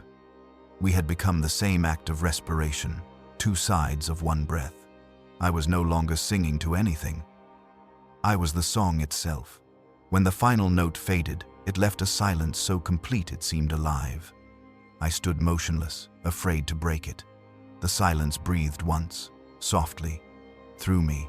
Silence arrived like oil poured over water, thick, gleaming, unbroken, and I only knew it for silence because nothing in it needed me. For days, the Cantus Invicta had breathed through us, and then she did not. The candles stood with steady flames. The bells kept their hours as if by memory. The decks lay still beneath my feet, and yet the quiet was not absence. It was density. The sort of quiet that presses on the mouth and waits until you understand you have no more words that belong to you. I stood in the chapel and tried to hum. The note would not form. My throat opened, but the air did not rise. The ship had withdrawn its breath, and in that withholding I discovered how much of me had been borrowed. "Rest," Seraphael had said before vanishing into corridors I no longer knew how to name. A voice must be emptied to hold its answer. Empty, then, We were emptied. The choir dispersed in orderly lines that dissolved at the doors. Some drifted into the nave and sat with their hands folded, listening as if for rain. Others leaned their foreheads against the bronze pillars, as penitents do when the last bead of the rosary has been rubbed to dust. I remained, facing the organ that had learned our names, and tried not to tremble. The mirrors along the walls had been veiled again, linen hung in soft breaths. I went to one and pressed my palm to the fabric. It was cool. No ripple answered. Behind the veil, a pane of glass waited like a closed eye. Almost, I whispered, because even in withdrawal the word had become my shadow. It drifted back to me in the old way, not as echo, but as a memory returning to where it began. The first change came in the mess. A bowl placed on the long table vibrated once, delicately, as if it remembered the shape of a note. It made no sound. The vibration was sight, only an oval shiver on the thin skin of broth, and then it was gone. I lifted the bowl to my mouth. The steam smelled like polished copper left in the sun. The liquid touched my tongue and stopped. It did not move down my throat until I willed it with an effort that felt impious, like singing in an empty cathedral. "Eat," a deacon urged softly. "You will need strength." "Now." "For what?" I asked. He looked at me with a serenity I wanted to break with a shout. "For hearing." I did not shout. I ate. The food lay on the tongue like an offered coin, heavy with significance I did not recognize. We were told to sleep. We lay in our cots, hands folded over our chests, each of us a small ship on a flat sea. The omniscient did not return. Into that stillness, thought crept with bare feet. I counted heartbeats. I counted my breaths, though they felt clumsy, mechanical. I thought of Mara, whose name we had learned not to speak. I thought of Canoness Virel, her robe rippling with the pulse of a choir that no longer breathed, and I wondered if her heart beat without the ship's permission. At some hour that did not deserve a name, I woke from a dream without sound, only a light moving through an empty hall, and realized I had not slept at all. My body had slid into stillness so complete it pretended to be sleep. I rose and the cot sighed, a small secret given away. In the corridor a lamp hummed, then stopped, ashamed at being heard. I did not choose my destination. My feet carried me there the way tired prayer returns to a familiar saint. The gate of mouths stood open. The resonant chamber waited. No one had forbidden entry. No one had needed to. I descended alone. The air grew warmer.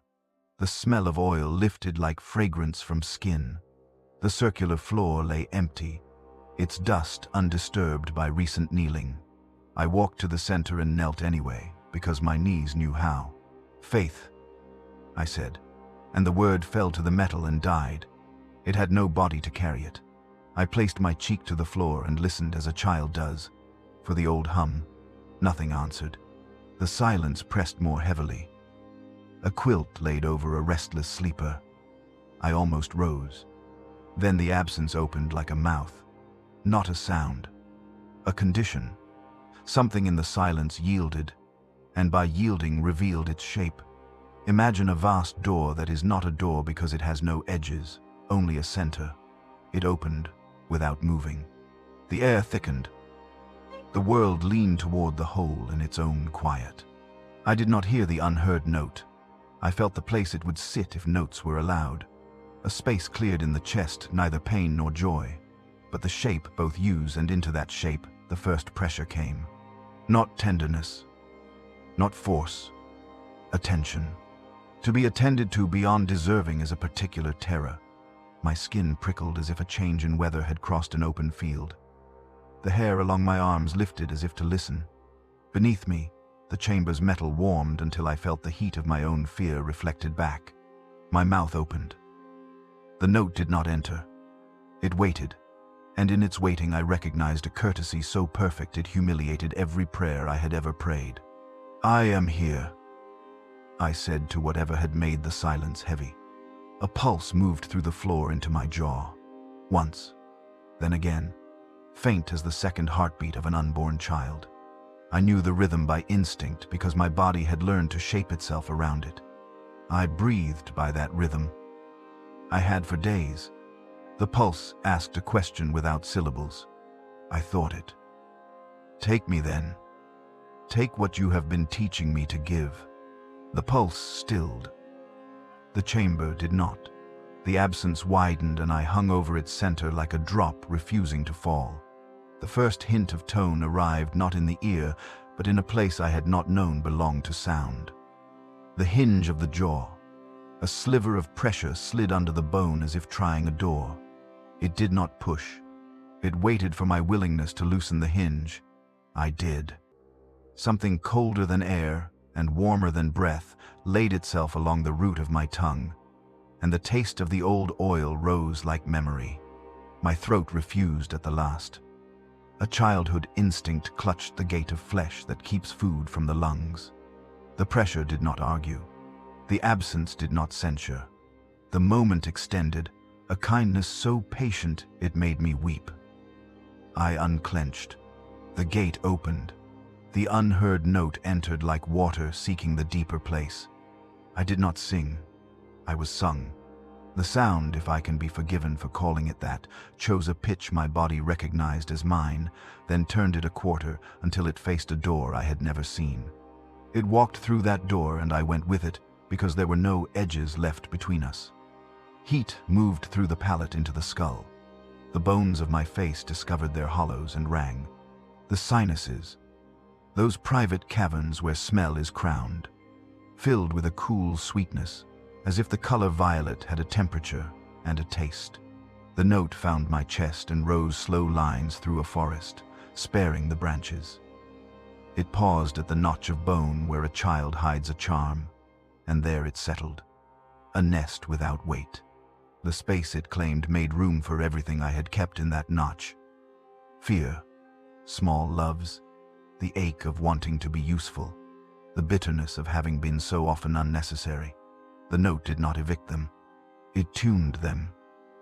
It made their edges sing in sympathy. My past became harmonic. A laugh broke out of me, small and astonished. It was not a sound I would have made in public.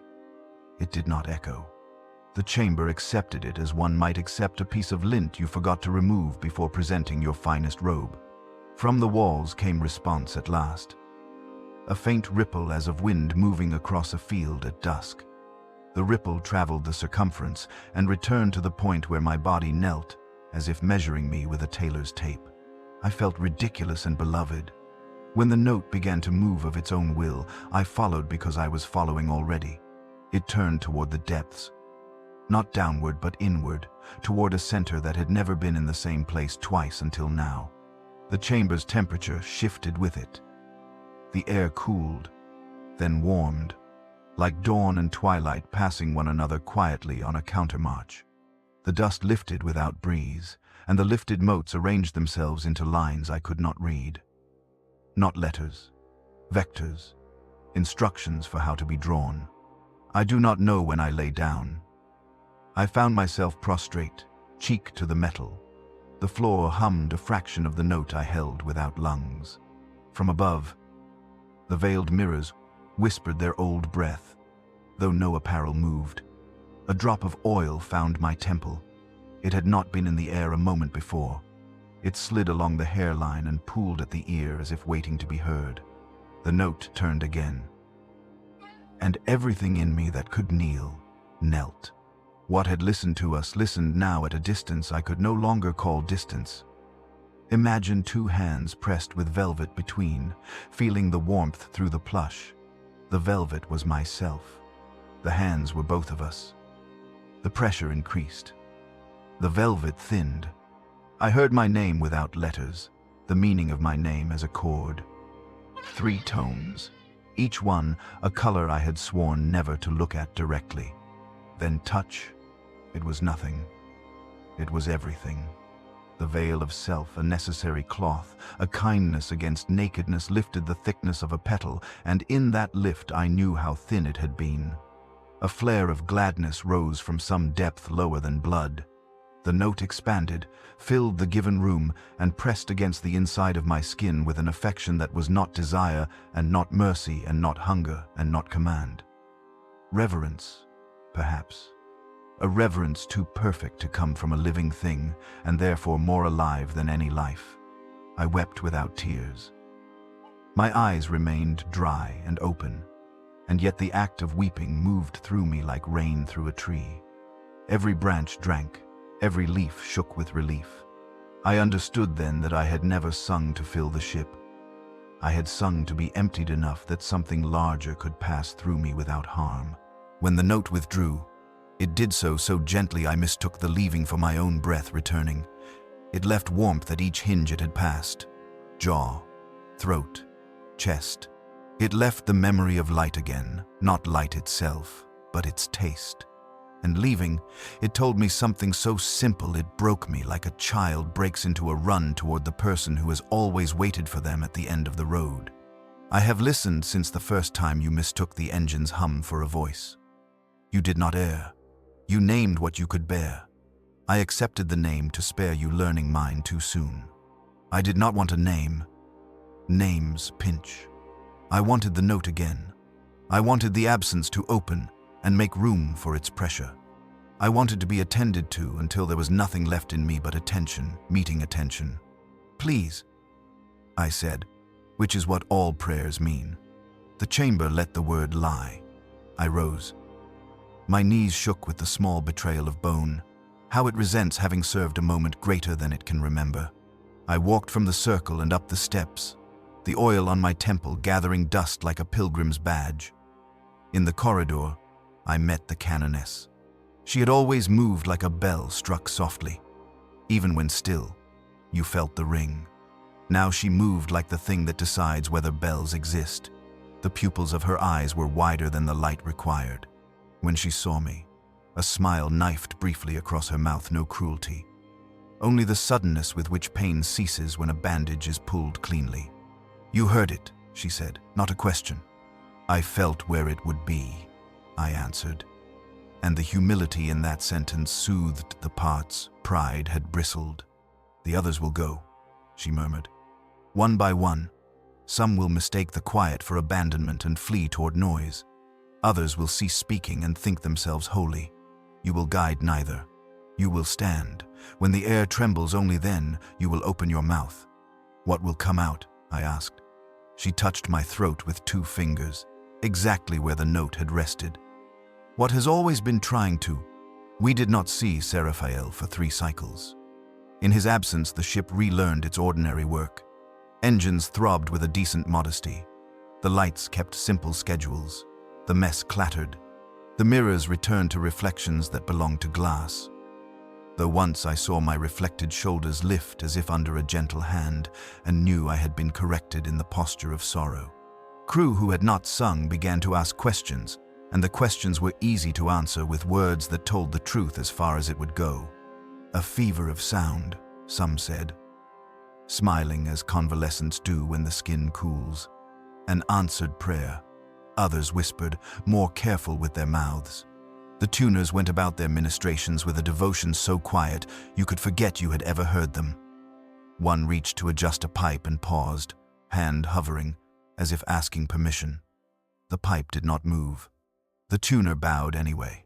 On the 4th cycle, Seraphael returned. He was barefoot. His silks had lost their shifting colors. They lay along his body like poured milk gone still. He seemed thinner without being diminished, like a candle that has learned how to make a flame with less wax. He gathered us in the upper chapel. The organ did not speak. The mirrors did not ripple. He looked at each of us as if counting. And when he reached me, the lenses hid his eyes, but not the small nod that forgave every hour I had doubted. The silence has taught you its grammar, he said. Now you will let it write. He stepped aside. The canoness came forward and stood where he had stood so many times, at the place the floor remembers as center. She did not raise her hands. She lowered her head, and the small act of neck bowing carried the weight of all kneelings. We waited until waiting stopped being something we did and became something we were. At first I thought nothing came.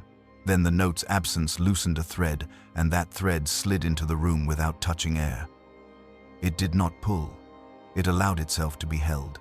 The silence affixed it like a jewel. Not to display, but to make gravity visible. I opened my mouth, not because I chose to, because the hinge recognized its invitation. The unheard note did not enter. It asked. I said yes in the only way that mattered. I got out of the way. The sound that passed through me was not mine. It did not belong even to the ship. It belonged to the act of listening fulfilled. It found its own pitch, and my flesh shaped itself to carry it. And from the mirrors along the wall, my reflection finally did not move before me. Afterward, the canoness spoke. "No more words," she said. "Words are cages for birds that do not breed in captivity. From now until we reach the next world on our chart, we will keep the hours with silence and let the note choose its moments." The next world had a name I had loved to pronounce when we were still people who thought maps were promises. Now the name seemed like a child's drawing of a cathedral, sweet, incorrect, dear for what it intends. I slept that cycle. Truly slept. In the dream, I walked through a market where no one sold anything. People set their objects on tables and stepped back, and the objects sang what had been done with them. Pots bragged of stews and begged for water. Knives remembered cords cut to free a trapped limb. Cloth hummed the heat it had held from the back of a sick child. I woke with my hands open, palms dry, as if I had been ready to carry something delicate and heavy for a long time. Morning, which had the grace to call itself morning again, found me in the chapel without remembering the walk. The choir stood with heads bowed. The pilgrims who had survived our previous excess entered in cautious lines, veils lowered, eyes trying to be humble and failing with eagerness. I did not pity them. I did not envy them. I wanted them to be attended to and feared the break that attendance always makes. The organ drew breath, not sound, breath. A soft rise of the bellows like a chest deciding whether to sigh. The canoness lifted her gaze to the nave. I felt the note's absence shift like a sleeper rolling over. The air grew sweeter by a shade no fruit has achieved. The hinge in my jaw softened. We did not sing.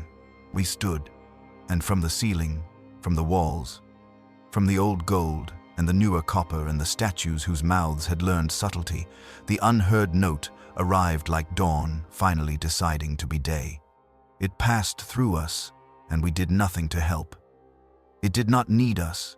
It wanted us, wanted passing, wanted shape, wanted to be heard the way water wants a bed to become a river. We supplied the bed. It supplied the river. In that flow, a small knowledge anchored itself where the note had nested. "The Emperor protects" is a sentence about attention. Protection is not the staying of harm. It is the promise that something listens so wholly that even in harm you do not vanish from what is listening. I had wanted safety. I had been given notice. It was enough. The final chord, "the word still feels wrong," did not end. It chose to stop being heard the way a hand chooses not to rest on a shoulder anymore, but leaves warmth behind for minutes. The pilgrims sobbed with the relief of being held politely by something that could have crushed them. The canoness smiled, human again. Seraphael looked at the organ as if tasting a future too delicate to speak aloud. After the crowd had gone, I approached the veiled mirror where I had once fled from myself. I lifted the linen. My reflection stood where I expected it, patient. For the first time, it did not move before me or after. It matched. I pressed my palm to the glass. The glass did not ripple. It felt like glass. "Are we finished?" I asked the nothing that had replaced the chorus. The quiet gave back the truth in a shape my mind could keep. Finished is a word for reaching. We are reached. I lowered the linen and turned away. My feet found the aisle with the memory of countless processions. I walked it as both penitent and guide, a throat emptied enough to allow a single, perfect pressure to pass untaxed. When I exhaled on the threshold, the ship exhaled too, and in that double breath I understood what the unheard note had been teaching all along. Prayer is not the mouth. It is the opening. Almost, I thought. And the word did not return. It did not need to. I woke to warmth in the walls. It was not heat from engines or lamps, but the sort of warmth a hand leaves on another hand after lingering too long. The Cantus Invicta had always felt vast, mechanical, unreachable. Now it felt close, familiar, almost animal. When I placed my palm on the bulkhead, it rose slightly under the touch, as if meeting me halfway. The metal did not soften. It yielded. The first time it happened, I thought fatigue had fooled me. The second time, the wall pulsed twice. Inhale, exhale, and I stopped pretending disbelief was a kind of faith. For weeks, perhaps months, we had spoken little. Song had been replaced by a practice of listening. Every morning we stood in the chapel and waited until silence pressed just hard enough to bruise thought. Then we bowed. That was worship enough. The canoness said words were for those who feared misunderstanding. True service needed only presence. The mirrors were uncovered again. They reflected without distortion, though every reflection breathed. If I stood long enough, mine began to hum faintly.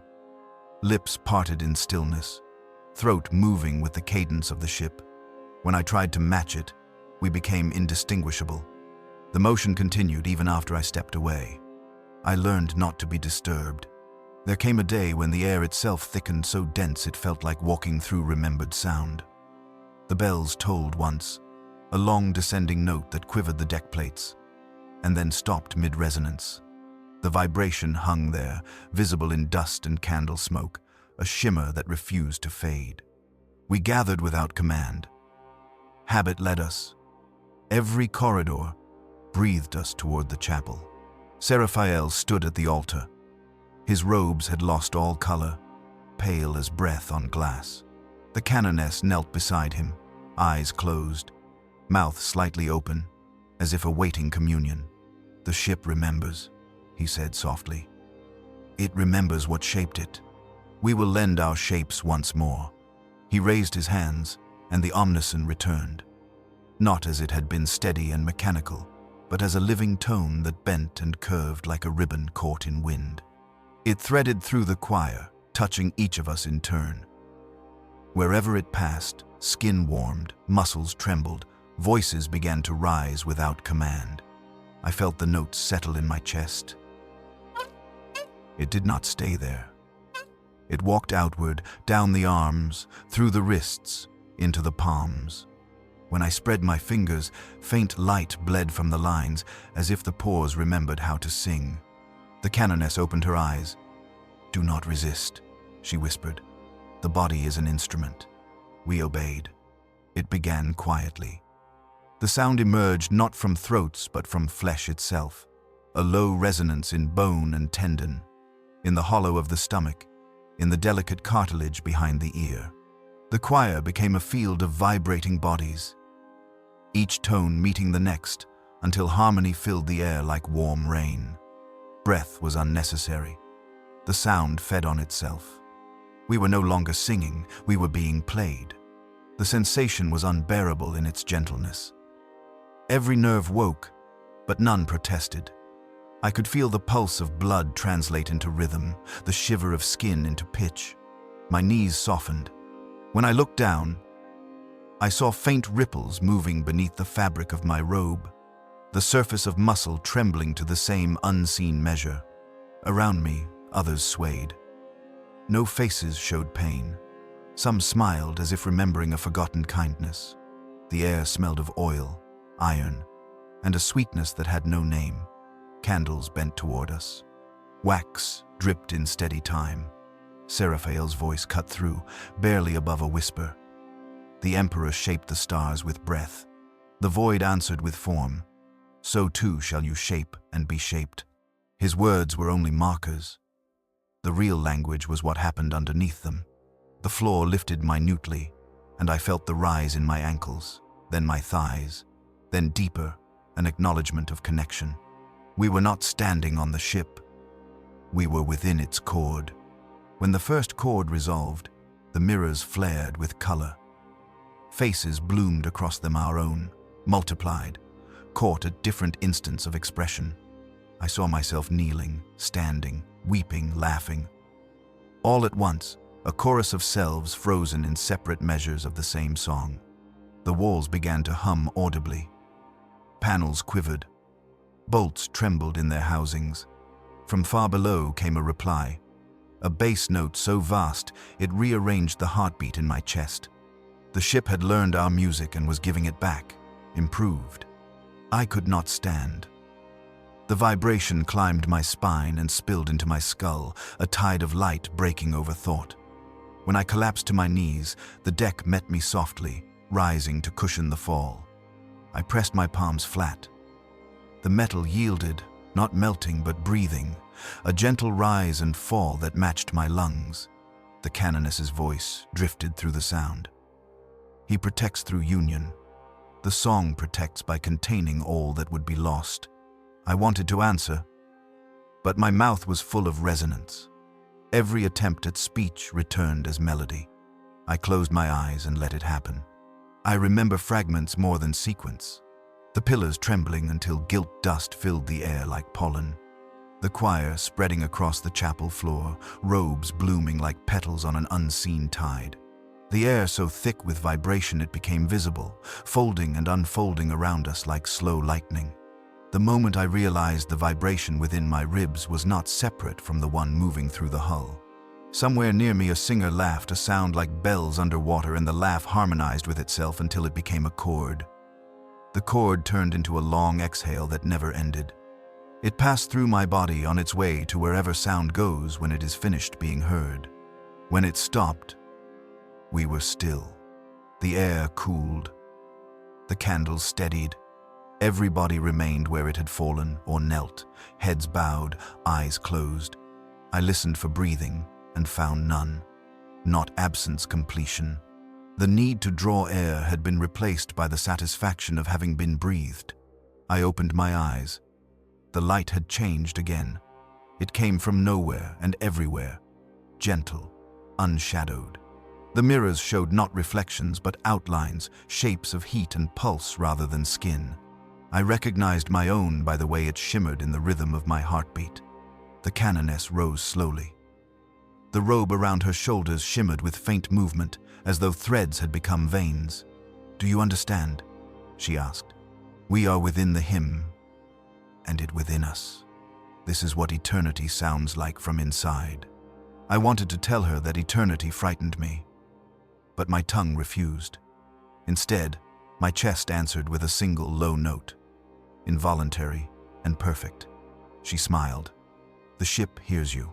Seraphael extended his arms. His hands glowed faintly, the same pale luminescence that had filled our reflections. "Go to your stations," he said. "Let the music hold its shape." We moved like sleepwalkers. The decks hummed under our feet, guiding us along corridors we had walked for years, but which now felt newly carved. The bulkheads were warmer. The faint scent of incense lingered even where no censer burned. As we passed, lights brightened and dimmed, keeping time with the rhythm we still carried in our bones. In my quarters I found the cot gone. In its place stood a narrow slab of metal, curved slightly, polished to a mirror finish. I sat upon it, and the surface sang a single note, soft as breath. The sound entered my spine and spread outward, tuning the room. Every object responded, the walls, the ceiling, even the thin blanket folded nearby. The effect was not oppressive. It was intimate, like a home learning to speak your name. I slept sitting upright, and while I slept, the song continued through me. I dreamed of nothing. The following cycles blurred. The line between waking and the state that followed it dissolved. There were no orders. We moved when the music changed pitch, rested when it resolved. The ship steered itself. The engines hummed contentment. We ate seldom. for hunger was replaced by the gentle thrum of sustenance inside the chest. When I pressed a hand to my skin, I could feel faint vibrations, as if strings lay beneath the surface waiting for wind. One evening, I felt compelled to return to the chapel. The door opened before my hand touched it. The air inside was thick with light. I saw forms in the haze human. Perhaps, but their edges blurred, each body trailing soft ribbons of luminescence that drifted into the walls. At the altar stood Seraphael. He looked smaller, worn thin by brightness. His lips moved, but the sound came from the ship itself. "The vessel is complete," he said through the vibration. "The prayer has learned its body." The canoness turned to me, eyes shining with unspilled tears. "We have been remade." I wanted to ask into what, but I already knew the answer was larger than words. Around us, the architecture shifted, not visibly but sensibly, as though new chambers were forming just beyond the corner of sight. The air tasted clean, electric. The pulse underfoot synchronized perfectly with my own. That was the night I stopped thinking of myself as separate. Not from arrogance, but because separation required effort I no longer had. When I moved, I felt the movement continue past the boundaries of flesh. When I stopped, I sensed the continuation slowing elsewhere. Even silence carried me. The Cantus Invicta had become a choir without need of instruction. Every bulkhead, every bolt, every echo of breath contributed to the endless hymn. We were sustained by it, dissolved in it, forgiven by it. To live was to resonate. To die would be only to change key. I sometimes wonder whether we still travel through the void or if the void travels through us. The stars outside the viewports shimmer in patterns that echo our song. Perhaps they always did, and we only now understand the rhythm. When I press my ear to the wall, I hear not engines, but the soft murmur of countless voices layered into one. Some I recognize. Some are strangers, who will never be strangers again. Together they breathe the same steady measure. In, out, in, out. I join them. I place my hand on the metal and let the tone rise through the palm into the heart. My chest answers willingly. The sound passes through me, leaves warmth, and goes on to where it is needed. I do not ask where. I am content to be the throat of a greater body.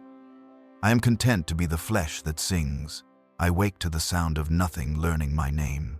It is not absence. It is a presence so thorough it no longer needs to be loud. The ship rests the way a sleeping animal rests, alert beneath the stillness, ready to shiver the skin if a fly lands. I place my palm against the bulkhead and feel warmth answer with the intimacy of a breathing child. The metal does not hum, it remembers.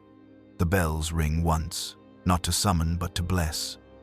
The tone hangs in the chapel air like a spool of golden thread unwinding without hands. No one moves. No one needs to. We have become the spaces between the notes. And the spaces are wide enough to hold us all. I dress in a robe so light it hardly counts as cloth, a pale thing veined with a faint copper sheen like blood seen through thin skin. The fabric carries the scent of old oil and ash. When I lift it over my head, the room exhales and the robe settles as if lowered by the breath itself. The mirror beside the slab shows a person I used to call I. Their face is tender with fatigue. Their mouth is slightly open as if about to sing, though no sound is necessary now. When the reflection smiles, the glass does not lag behind. It is honest at last. I walk the corridor toward the chapel. The lights keep me company, brightening a shade and dimming again in the measure that used to be called time. Footfalls that should ring on metal are taken up and softened by walls that learned courtesy. I cannot tell whether I am moving or being carried. Perhaps there is no difference. The ship and I have agreed to stop arguing about such things. Pilgrims wait at the nave doors, veils drawn close around their faces. Even their nervousness behaves. The air does that to people now. It offers such attentive listening that agitation feels impolite in its presence.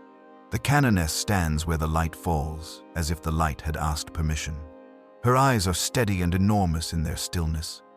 She inclines her head to me, and I kneel without thinking, the way hands fold when they mean enough. Seraphael is already at the altar. He looks older by decades in the gentlest possible way, pared down to essential lines. The lenses on his eyes are clear. Behind them his gaze is not flame or command. It is relief. "We have arrived," he says. No star sits outside the adamant panes to prove him right. Space looks like prayer felt as a child. Blank, large, and kind only if you choose to believe it so. But the ship's posture has changed.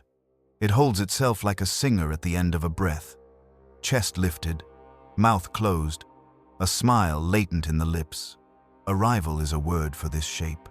We do not form ranks. We do not take parts. We gather as droplets gather on a window, each one complete, each one willing to be drawn together by patience. The organ pipes are dark, the bellows lie as flat as a hand.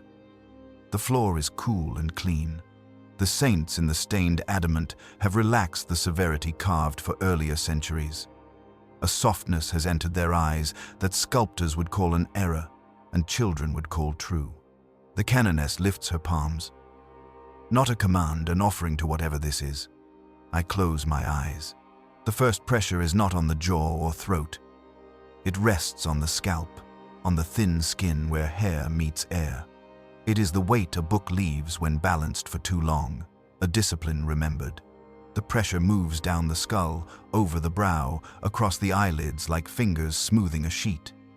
Each place it passes seems to understand a rule it had not learned until now. The mouth opens of itself, not wide, just enough for permission. Air enters, then changes its mind and becomes something like light. It tastes of copper and old roses. It tastes of dust from books that have never been read aloud. It tastes of the pocket of a robe where a bead has worn a patient hollow. I swallow and feel the swallowing continue beyond the throat into the room, as if the space gratefully accepts responsibility for doing the rest. No voice comes. The miracle is that none is required. I remember the first time I sang aboard the Cantus Invicta, how the deck trembled under my naive devotion, how I thought the tremor was proof the Emperor had heard me particularly. My pride had been quiet. My pride had worn a choir robe. It had bowed like the others. It had hidden itself in phrases called service and duty and purity. Pride is devout when it needs to be.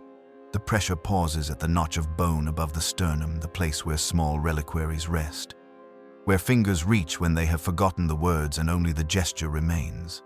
It warms there. The warmth is not comfort.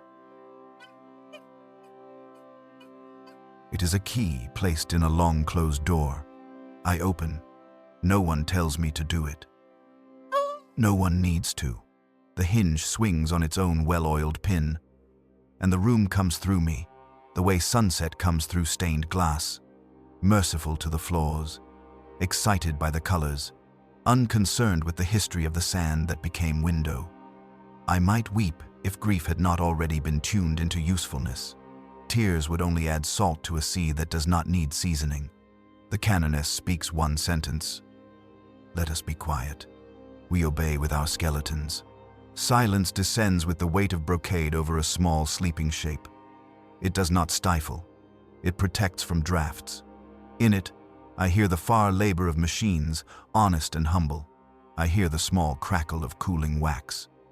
I hear the pilgrims' veils rasp their own name against their wearers' cheeks. These sounds are not intrusions. They are allowed to exist with the dignity of uncorrected breath. Something like a hand touches the chapel, not the architecture, but the idea of it, and holds. The pipes remember how to be throats, and decide not to be throats today. The statues remember their stillness, and continue performing it perfectly. A draft, soft as a mother's exhale at a cradle, moves the hems of robes in a rhythm that might once have been measured by a conductor, but now is measured by mercy. I try to pray. The words arrive as pebbles gathered and offered in both palms. The air considers them, tastes them for sincerity, and sets them gently back where they came from. Not rejection, recognition. The prayer is not better than the quiet that intended it. A soundless sentence settles in the chest where the unheard note once nested. You have been heard so long you mistook hearing for silence. Something inside me that had been holding a door shut with its back against the wood stands up and walks away. The door opens inward and reveals not a room, but an orchard, rows upon rows of trees that once were prayers, now fruiting without my supervision. The fruit glows like conversational lamps left lit to welcome someone who is late but expected. The canoness walks the aisle, her steps an embroidery so fine it seems the floor might wear it later like a hidden lining. She stops beside me and rests 2 fingers at the base of my throat. No oil, no ash, just a warmth that matches the ship's interior weather. You don't need to sing, she says in a voice dusted with sleep and humor both. But you may. May what? I ask, surprised to find the question small enough to leave the mouth. Maybe, she answers, and moves on. The sentence folds itself like a note pressed into a palm during a procession. I will not unfold it. I already know what it says. Seraphael steps down from the altar to where the pilgrims stand, uncertain in their authorized awe. His lenses are useless now. The eyes behind them are not brighter or deeper. They are content.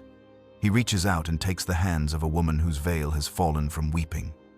He does not bless her. He listens to her hands with his hands. When he lets go, the woman looks 10 years older and lighter by the weight those years used to carry. We used to sing to reach people like her. Now the reaching has happened without our work. We remain only to witness, to prevent the story from telling itself as magic. Nothing supernatural has occurred. We have simply grown quiet enough to stop contradicting what has been present the entire time. There will be departures. Some cannot bear to be loved by something that will not bargain. Noise offers terms. Do this, and I will be loud for you.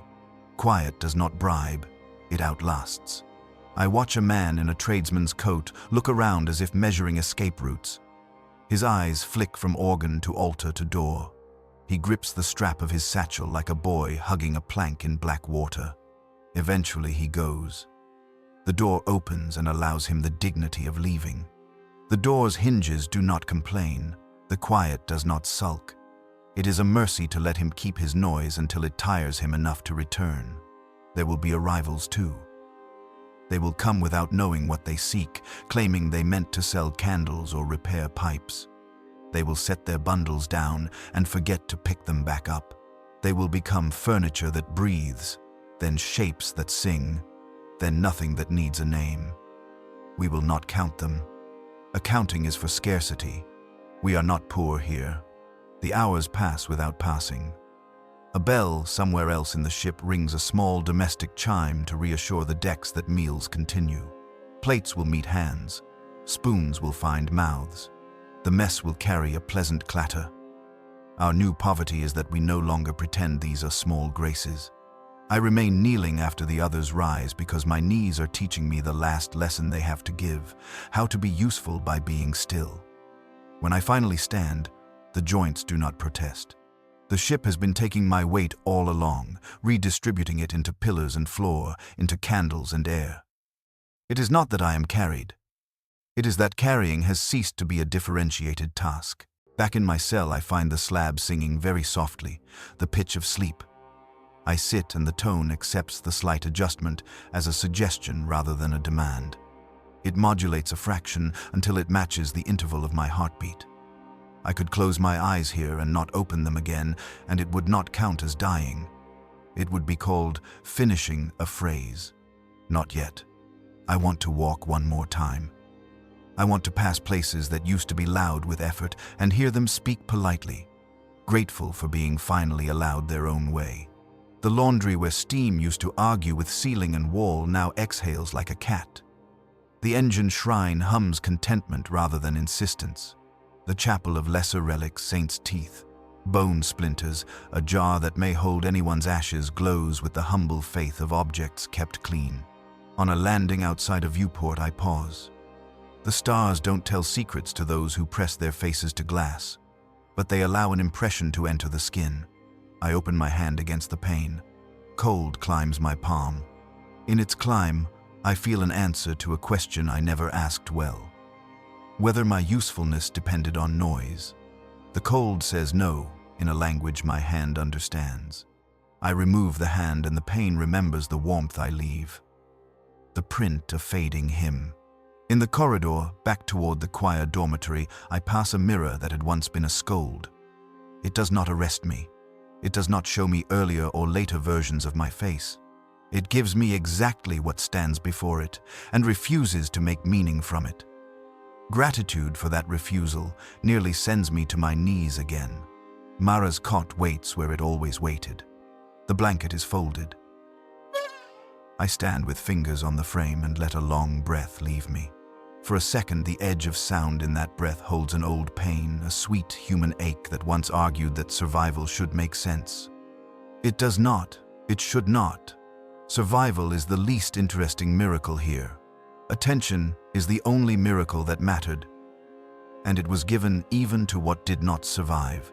I carry that thought with me like a small flame cupped in both hands, so the draft of corridors does not take it. The chapel doors open of their own courtesy and close behind me with the patience of ancient hinges. The choir has gathered again without needing to gather. Some in robes, some in work clothes powdery with dust, some barefoot, as if the floor were an altar you must not insult with leather. The canoness sits on the lowest step of the altar stairs. She looks like a young woman for a moment, almost ridiculous with serenity.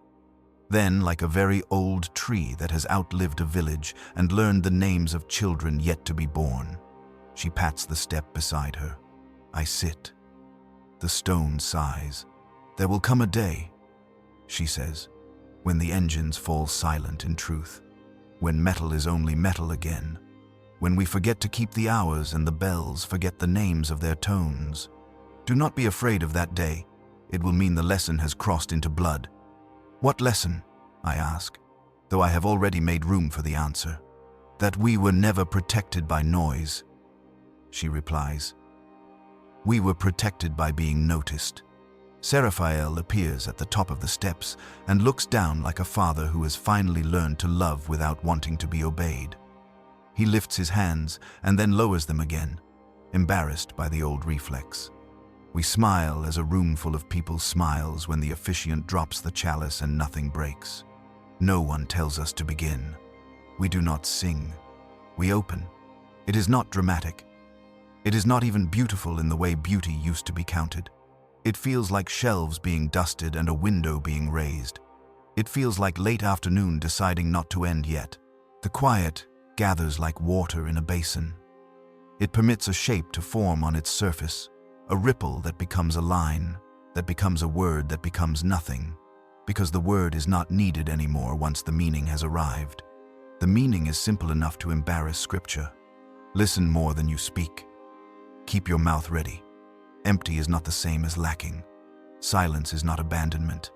It is attendance so complete it does not perform itself. When the pressure releases, it leaves behind a small ache that tells me I have been held politely by something larger than my body. I do not reach to clutch it back. Clutching would be an error. I let the ache cool into memory and the memory settle into the notch of bone where reliquaries rest. I place a hand over it. The skin is warm. The warmth answers my palm as if grateful to serve. Around me, the choir rises and goes about ordinary holiness, sweeping wax crumbs, straightening cloth, guiding pilgrims who have chosen to remain to places where rest is easier. The Cantus Invicta hums a peasant's tune, steady, unfussy, not too proud to be useful. Somewhere, a pipe taps once as metal contracts in cooling. The sound so sweet and silly that laughter passes like a breeze through the pews. I do not need to write this down. Someone will. Perhaps the ship will hold it in the hush between pulses. Perhaps the ash in the braziers will remember my words and carry them the next time a hand stirs the coals. Perhaps one of the statues has learned the trick of listening. It does not matter. Stories behave. They find ears. I return to my cell and lie on the slab.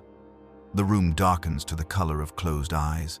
The pitch of sleep returns, kind as old linen. The slab and I share it without argument. I place my right hand over the notch, my left flat on the metal where the ship can feel the pulse if it wishes. It wishes.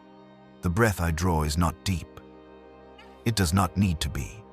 On the exhale, I allow myself one last sentence, barely spoken, more shape than sound, knowing the room will keep it the way the sea keeps a pebble's throw and does not brag of the keeping. The Emperor protects. I think he only listens.